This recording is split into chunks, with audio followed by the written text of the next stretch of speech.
Maggie Bennett, and we're here this morning in sunny Isleworth talking about the very important issue of global warming and the melting of the polar ice caps. Scientists are predicting that sea levels could potentially rise anywhere between 9 and 88 centimetres in the next 94 years. I'm joined here this morning by David de Rothschild, who is the founder of the Adventure Ecology group.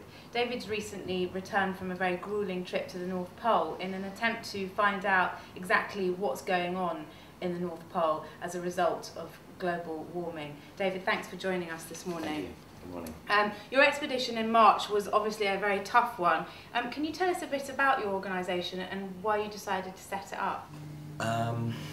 Adventure Ecology is really a network using adventure as a catalyst to educate people about fragile ecosystems around the world. Its primary goal is to take out-of-sight, out-of-mind environments and communicate the issues that are surrounding them in regards to climate change and global warming. David, on your trip to the North Pole, what was the most visible evidence that you saw of global warming in the region? Water, and lots of it. It should have been a frozen ocean, and we were on, almost every single day wasn't a day that went past where we were seeing vast amounts of open water, where we should have been seeing frozen ice. In terms of the immediate impact both on the environment and on people, what would you say is the biggest issue that we're facing? I think, as you mentioned, we're going to face rising sea levels, which will impact on the low-lying regions around the world, like Bangladesh, even vast areas of North America, Florida, low-lying places in Holland. We've got vast areas of permafrost, which are trapped in the permafrost are billions of tons of methane and CO2, and as they start to melt, that's going to also, they'll be released into the atmosphere, causing this increased process of warming. So it's quite a scary thought. So looking across the globe, what is it that's having the biggest impact on the destruction of the ice caps? Sadly, it's you and me, humans. Everyday activities that we take, our voracious appetites for greenhouse emitting gases and services and products, flying, driving, all those things that we do on a daily basis have an impact.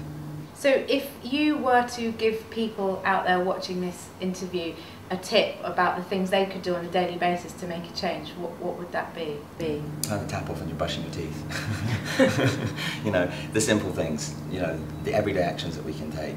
Refuse a plastic bag, walk to work, change a light bulb in your house, turn your heating down. Last year, just if companies had turned down their thermostat by 1 degree, they could save themselves £1 billion. Wow. It really is common sense, and it's just understanding that we don't have infinite resources that we thought we may have had, and we have to look after what we've got.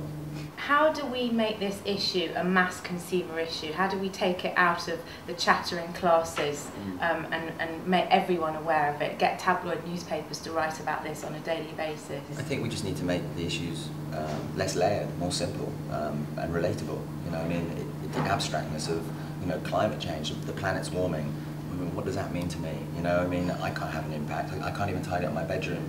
So how can I tidy up the world? Let's bring it back a level and say, these are the implications. This is how, simple, your actions can, simple actions can have a positive impact.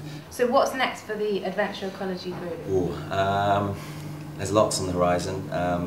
We're looking at putting together a big expedition at the end of 2007, early 2008.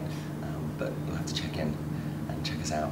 Okay. Come to the website, have a look. We'll do that. Thank you very much for joining us this morning. Thank you very much.